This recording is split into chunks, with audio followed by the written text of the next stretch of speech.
Hello, everyone, and welcome to the Masterpiece Lounge. I am your hostess, certified life coach, author, and speaker, and I'm excited to be back with another segment. Guys, listen, today's an incredibly special day because we have an incredibly special guest.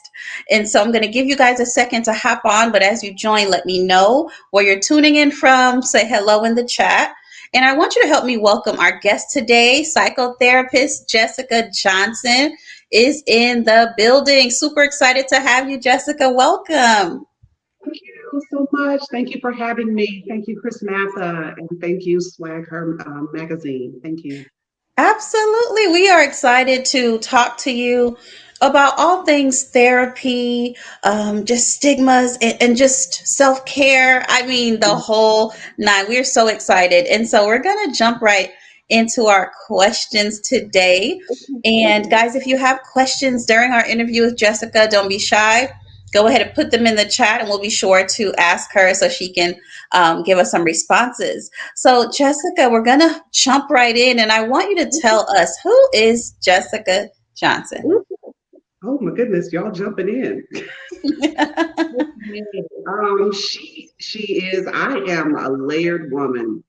Um, Sensitive, emotional. I think like all of us a little bit. Maybe a little bit more than others. I have my goofy side, my annoying side, passionate about my vision. I have my tenacity, aggressive, laser focused with my career and where hopefully things will go. So try to be real well rounded with that. But yeah, that's me. That's awesome. I love that response because if we're honest, we're all becoming, we're all on this journey. And so, we may be one thing today, we're becoming Yeah, something else tomorrow. So I love that. absolutely. Absolutely. Jessica, can you tell us, like, when did you become passionate about mental health? When did that love, that excitement, and that curiosity began for you? It started, oh goodness, I don't want to date myself, so I'll just say a few years back when I was in college, just a few years ago. So, short story. So I started out nursing major and I was gung ho about it. Oh, I'm going to be able to help people and be in that helping space and work in a hospital and be able to help people for the rest of my life and got to school. And yeah, science was not my friend and math was a close second. They weren't working for me at all. Mhm. um, the science classes and the math classes were barely passing those, and my dad was like, that's okay, we're going to get you a tutor, you're going to take the summer classes, it's going to work out. Yeah, that didn't work out. So now we're getting into the fall time frame, and counselor pulled me aside and said, if you want to graduate on time, we may just think about switching your major. So I looked at the list that was given and I saw they had social work on there. And I said, well, can I still work in a hospital and help people? And she was like, yes. So I switched my major, was able to graduate on time. But as I got into my classes and started to do my internship, I was like, wow, this is better. I'm able to walk with people on their journey and really see change. And so I fell in love with it. I fell in love with the journey, with the clients, seeing change, measurable change. And it's just been a love affair ever since. I love that. That's so good. And something you said in there during you sharing that is redirection. Yeah, sometimes that can be looked at as a negative thing, but it can also work out really, really well. And so I'm glad you shared that journey. I believe that journeys aren't this straight shot of like just no issues, no doubt. You kind of just said, hey, let's try this other route. And you end up loving it and doing it so well. So that is Yeah, awesome. being able to know that you have options, makes Hmm. the situation, we are able to handle it better. So when you know you have it's other ways and other avenues, folks are able to receive that better versus this is the only way you can go. So when I know that I have options, ooh, the calmness calms down. Awesome. I love that. And Yeah. like you said, your goal was to help people Yeah. and so you're still able to do that. So that's wonderful. And so, in talking and continuing to talk about mental health, there are people who are hesitant, still uncomfortable with therapy, seeking it out, just kind of like just being nervous about it, maybe fear of being judged, Yes. um, fear of kind of sharing their heart with someone. And what advice would you give to those individuals who might be thinking about therapy, or feel like maybe it's something they need to try, but maybe nervous in doing so? I look at it as if you have a strong support system, you always sometimes can start with word of mouth, depending on how strong that support system is. So just like you would maybe get a referral or ask friends, who's your dermatologist or who you go to for skincare? Sometimes that's a way to approach the subject and say, if you do you have a therapist or have you, and within a strong, safe support system, that's one way to kind of start out word of mouth to see who are people using or have you heard any good news about this person. Um, Most of the therapists offer consultations, free 15-minute consultations. So you're able to kind of try it out and kind of see what kind of vibe you're getting. Does it feel comfortable? Does it feel natural? How do I feel when I'm talking to that person? That'll give you a good indication within 15 minutes if you're able to go 30, 40, 50 minutes with that person on a weekly or monthly basis. I love that. And so it's important to find your fit, right? To find the therapist that you feel is a good match for you. Yes, and it may not be the first one. Sometimes you meet with a therapist and it just wasn't a good fit, and that's not necessarily something wrong with the therapist or you. It just wasn't a good match, and that's okay. But it's about you finding your fit and finding who you feel like you click with the best. Awesome. Okay. Well, I know there's been a stigma in our community, in our Black and Brown communities, about Mhm. therapy for a long time. And I feel like there may have been a shift, but I want to know from you, where do you think that stigma stems from? And do you feel like there is indeed a shift that's taking place now and people are more receptive and open to it? Very much so. Within our community, and at least in my circle and what I've noticed growing up and through life is that therapy has had a bad rap. It's been suggested if you're in therapy that there may be a behavioral challenge that's going on, or you're crazy, or you're unstable. And if those were the cases, you're supposed to take it to God in prayer, and just pray about it. What goes on at home stays at home. So those were the common phrases that I would hear growing up, to be honest, and what I would hear in various circles that we were told. Keep it at home, take it to God in prayer, and if you must go somewhere, it's because something's terribly wrong. And the shift I really saw happen during COVID.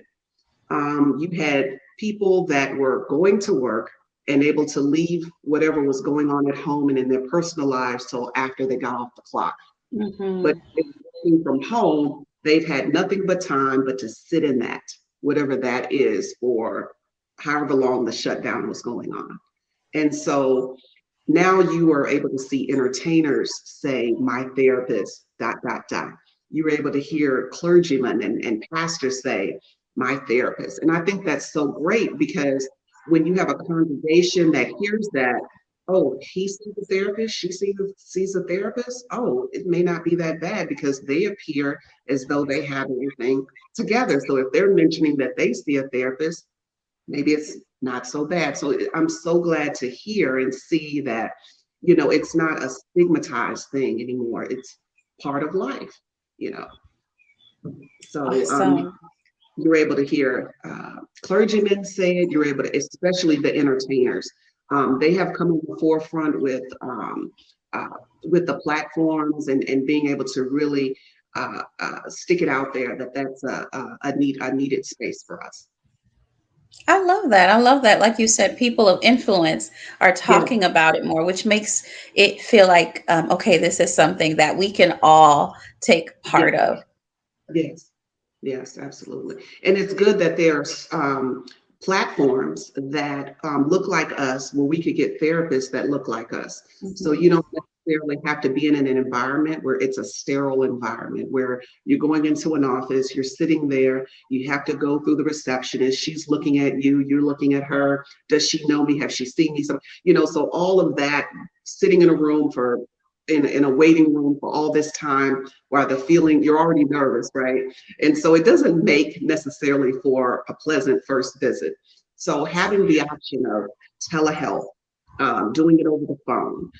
You don't necessarily have to be in an office. We can meet you at your place of comfort. That could be a park, that could be a coffee shop. It doesn't necessarily have to be a sterile environment, and you can have therapists that look like you, that get it, you know, so that's Yes, huge. awesome. That's so good. That's wonderful to have all those options, to be able to have representation and to connect with someone who you really feel that it can understand you and your journey. Um, Absolutely. awesome. Okay, so tell us about once and again therapy, and also how would you define a safe space for meaningful change? Okay, I'll take the easy one first. Okay. Once and Again was named after my mom. My mom's middle name is Ann. And so that's where the Once and Again therapy, because therapy is not just, you may just need it one time, or you may need this again. And so Mhm. that's where the name came from, Once and Again therapy. And so it's my baby. I'm just so excited to see it grow. And, we offer services all over Texas, and just really excited about the growth that we've experienced with that. Okay, what was the second part of the question? I forgot. Awesome. Okay, no, I love it, and I don't know why I didn't know that about the name of it. So I love that. So what a great way to honor mom. Okay, so how would you define a safe space for meaningful change? What does that look like? Safe space is create creating an environment with, and I'm saying from the therapist perspective, being able to Mhm. create an environment where the client is going to feel unjudged, unbiased, heard, affirmed, covered, supported. I work very hard to make the experience feel as strong as possible. I want the client to feel heard, to feel covered, to feel affirmed. Not to say that they aren't in their personal life, but to really have that shine through. Make them feel supported, and you hear that word a lot. Oh, I support you, but support is a word, and really standing there and standing in the gap for somebody and saying, you know what, I get it. I see that too. You know what, let's look at going around that, getting over that, or going another way so we don't have to experience that again. I get that. I see that. Right. Someone's going to be there and validate those feelings, because a lot of times there's no validation, there's no affirmation. So being there to close that up so they can feel the best way is how we look at it. So, Awesome. So take us through an initial session with you. What steps would be taken if we set up a session, and what would that look like? So you get ready to set up a session. We've gone through, I've had a consultation with you if you desire. If not, we can go straight into our first session. So normally with a new client, they are nervous. I can just see it on their face. It's just Mhm. headlight. I'll say hi, and I've had clients that do this. I'm like, are you frozen? I'm here. I'm like, okay. So, start out with introducing myself as an icebreaker. I tell fun facts. I tell corny jokes, whatever it is to break down that nervousness that Mhm. someone you don't know, a stranger, for the first time. And so once I've done that, they most of the time I can kind of see the wall come down. I'll ask them to introduce themselves, give me a fun fact. And so within that first 5 to 8 minutes, there's a noticeable level of calmness. And then I begin to explain to them that I don't work off a script. This is their session. They're in the driver's seat. I'm riding shotgun. So Mhm. my job is to offer angle, offer perspective that you may not have considered. Oh, I didn't realize that. I didn't look at it that way. So that's my job, to offer that to you, and be able to let them know that we're not here. this is not suggesting that something is wrong with you. This is to offer small adjustments. There may be just a few adjustments that need to be made in certain areas so we can get the maximized effect, right? And so once they understand that and they get a good idea of that, I may answer some formal questions that they may have or vice versa. And I'm able to turn that faucet just a little bit. And then Mhm. part they're able to let me know why they are here. So I love it. Thank you so much for giving us the visual and walking us through that.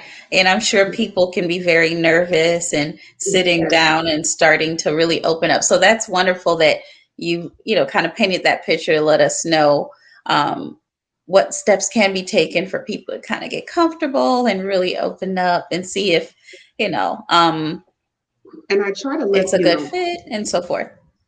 and I try to let people know, therapy is not just if there are behavior modifications that need to be done. Mhm. Sometimes people are seeking career transition. You have people who are in one job space and are considering moving into a new job space. How do I navigate that?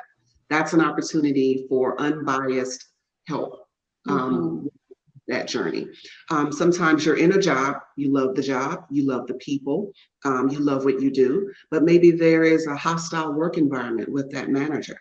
What does that look like? How do I stay on the job but be in a peaceful space while I'm on this job? So there's so many other ways. What about if you're starting college later in life?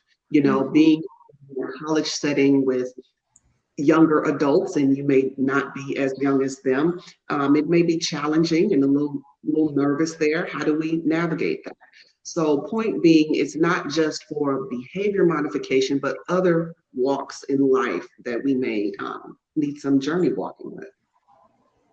That's so good. And thank you for clarifying that because most people I've spoken to do believe that therapy is maybe something's wrong or you're sad, but it's no, it's any type of change or anything Type of you life want to change. share and you need some perspective on. So, Yes, if you're moving to a new city or you're in a new city, you've just been here 6 months, you don't know anybody, you moved here by yourself.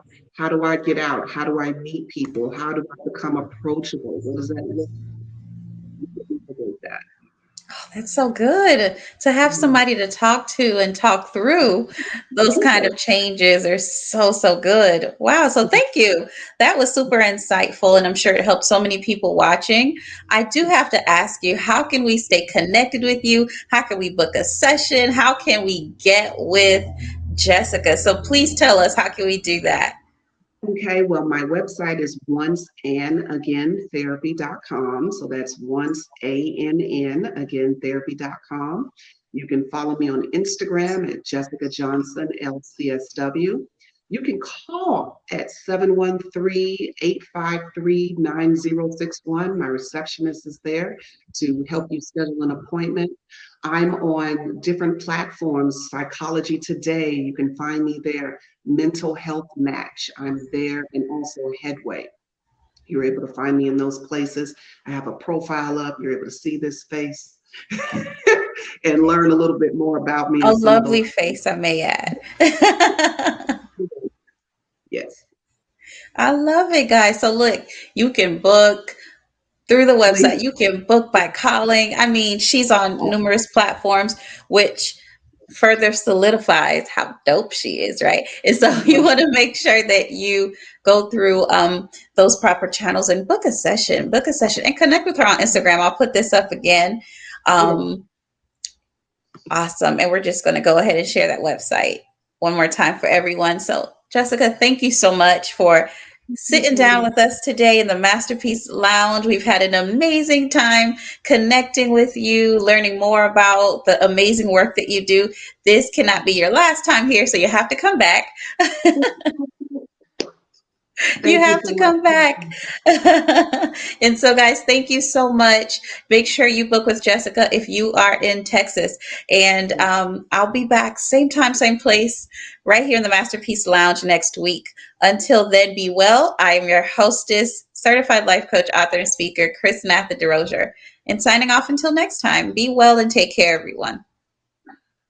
Thank you so much.